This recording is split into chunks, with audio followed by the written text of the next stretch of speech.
Hello, fellow old school players. This is Composition A, aka Confused Dead Guy, against Dreams Combo. And the Composition A name is courtesy of our user Bush Rules, John Bush Rules. Anyway, the Dreams Combo is starting out with a double plateau, and we're starting out with a Gen 1 Soul Ring into a Jusum Djinn, so that's great.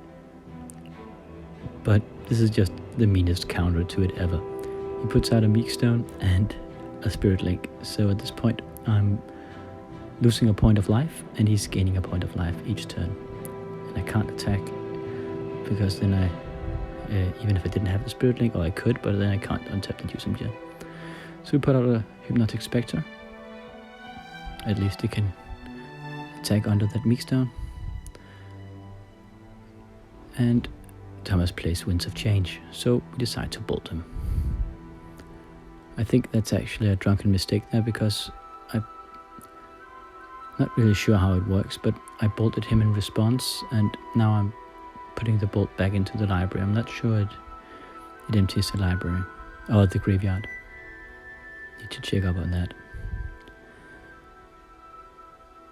And then he Chain Lightnings the Spectre. So I assume he does this because he had no ready answer against that Hypnotic Spectre. So we strip mine the plateau and puts down another Spectre. Here we go.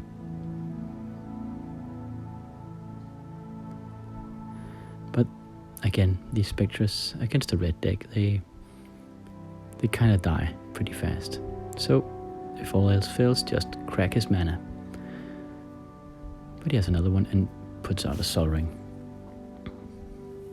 So we bolt him just before at his end step, and then we attack with the Factory.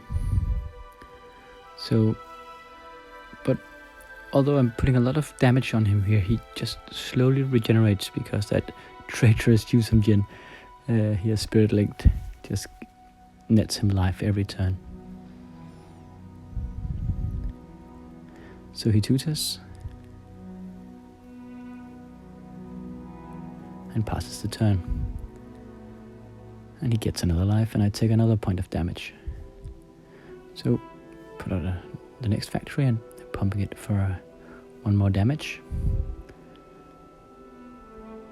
I need to work fast here, and I need to have an answer to get rid of that Spirit Link, and then I need a Disenchant against that Meek Stone, but he tutored for the Armageddon there, and that was just a brilliant play.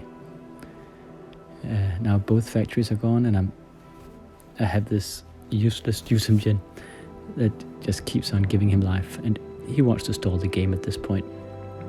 At least it can serve as a blocker against that factory, and we draw into a Scrubland. And every turn he heals. So we have an Underground Sea now, and passes the turn again. There's another factory, but he can't attack because if I block with that Jusum Djinn, it'll still kill the factory. It just won't damage him because he'll gain life from the damage, but it can still serve as a creature killer. So at least there's that. So he synchros the Underground Sea, putting me out of blue mana. It's really a lot of land destruction in this game. It has put out all the air out of the game. Okay, not all the air, because there's a Singia Vampire. Still there's that Meek Stone. I can't seem to draw any disenchants at this point. Okay, I've drawn a Source to Plowshares and immediately use it on my own Jusum Djinn. So now he can't heal anymore. And then I attack with the Factory.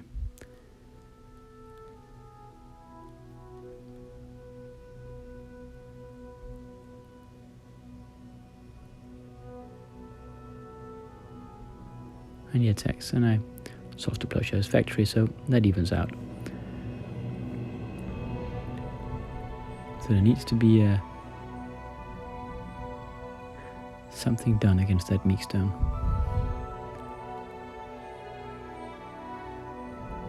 There's a Pearl and another Factory attack. So now we're getting some damage done here, and he's not regenerating. those wounds. This is also Plowshares. It's pretty evil against me that he plays with main deck Spirit Links like this, but I don't think Thomas's deck has any creatures besides those factories, so he plays with Meek Stones, and his balance is Ruthless, and his Wrath of God main deck, etc. So it's just a creature killer. He sinkholes to Scrubland, so now I'm out of double black mana. That's not good. So for revenge, we just Mind Twist him for 3. And as a first effect, as a response, he chooses to Source to Plowshare the Singia Vampire. I think that's the correct call. He doesn't know whenever I draw a disenchant, that Singia Vampire becomes very dangerous.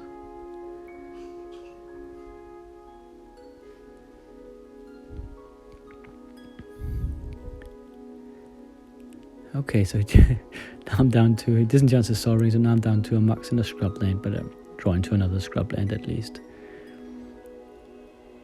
And Thomas's mana base is pretty stable now. This is City of Brass, and here's an Underworld Dreams for me. It's actually pretty interesting, as we both play with a full playset of Underworld Dreams. So I wonder how. I guess his Winds of Change won't do him not much good at this point. And at least we can both remove them as well with disenchants.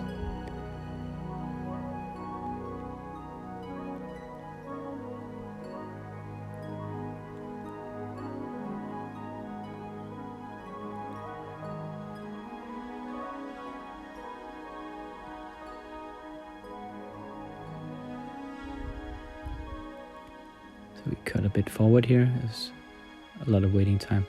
So he decides finally to just straight up double bolt me. And then plays another Armageddon. Are you kidding me? He loses a lot more lands than I do, and he has a Underworld Dreams against him, but probably. Yeah, I'm not really sure why he does that. He just wants to slow the game down. He's a Black Wise against me.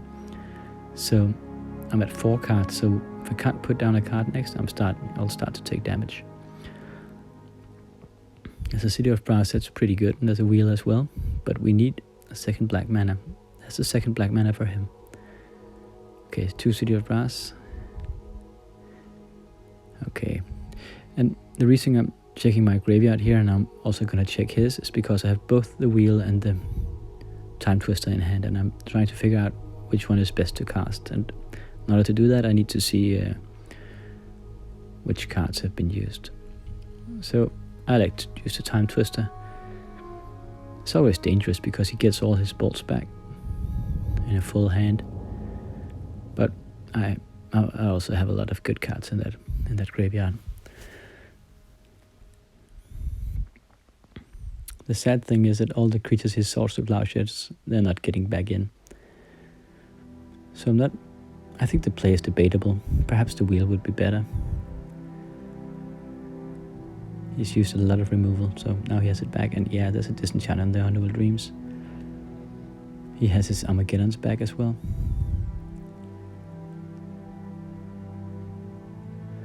I'm starting to take damage from that. Oh, potentially I will take damage from that Black Wise. But he's at 4 life, so what I wanted to do here was to get into burn range. Get the Dreams out, give him 7 damage with the Dreams, and then draw into some burn spells. But now he's burning me. And sinkholes the City of Brass. And he's also removed the Underworld Dreams. So I untap, and before my upkeep I disenchant the Black Wise. So at least I'm not taking any damage from that. But that Meek Stone is still alive and well. So we Time Walk, getting dangerously low in life here. And then we Ancestrals. So it's fine at this point because there's no Black Wise, and now we are within, I think we're within lower range. Yep. And now we can disenchant the Meek Stone. So just quickly dismantling his board state at this point. But we're both dangerously low, as said, in life. And he mind twists me for 4 cards, so I was just about to say that at least I have the Lab of Alexandria online, and that should net me the victory in the long run, but that was a brutal kick in the gut. Took out 2 Underworld Dreams. So something big is coming. Yeah, it's a Singular Vampire.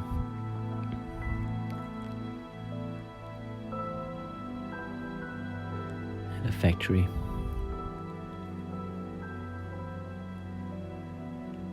So he bolts me again and puts down his own Factory. Okay.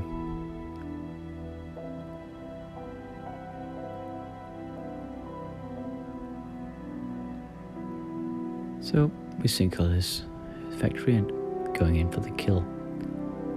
And he sorts to Plowshares this Singular Vampire, but at least it nets me life, and that's needed at this point.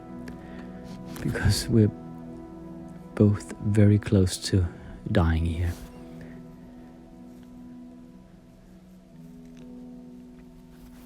So he'll be gone on next turn, but then he tutors, so I know he'll tutor for some sort of answer here. If he doesn't, he'll die from that Factory. We cut a bit forward again in the recording. So he passes the turn after he's found his card. Still no bolt, so we suppose we gotta draw it sooner or later.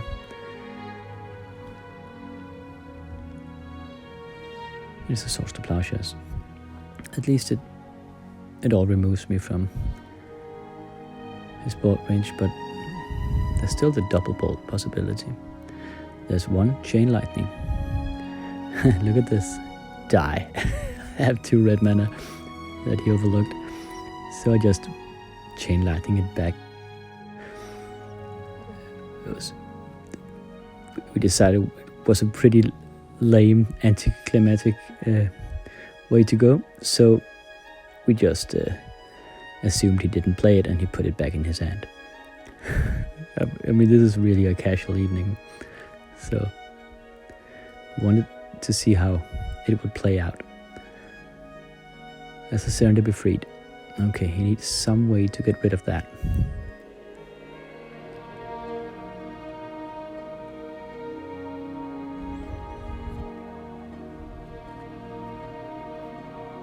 It balances, so we're losing cards. So I like just to Source to Plowshare that Serendipity Freed. Now I'm out of double bolt range and feeling a lot safer. And I have enough mana to not needing those City of Brass at this point, so we just get rid of those. I like him to keep the library though. You never know if there's a wheel coming up. So now we're in top deck mode. Any lightning bolt here will do. There's a Wheel of Fortune. So good call on keeping that library. So trying to draw into a red mana and a bolt. Or something to damage him with. Okay, drawing an extra card. And putting down on Untold Dreams. So it puts a clock on him. He has 2 turns, and then the bad dreams will kill him. So he does a lot of thinking here. We're moving forward, and then he puts down the dreams of his own. So bad dreams all around. But we have sufficient life to survive that. He could have Chain Lightning me actually, but he probably wants to keep that. He could have done it when I was tapped out, but he probably wants to keep that against any Spectres. So there's a Jusum Jin. Back to the first round of the game, and he draws a card. And that's it. And we just play out our hand, nullifying each other's cards. And he even had a Spirit Link in hand against that Jusum Jin. So that would have kept him alive, I suppose. So what an epic match. Long nuke fest with the board state getting reset a bunch of times and my Jusums getting Spirit Linked. But we edged out a victory here. So there's that. Next up, I'll be trying the Composition A deck against the blue-green Skies deck. Thank you for watching, and I'll see you next time.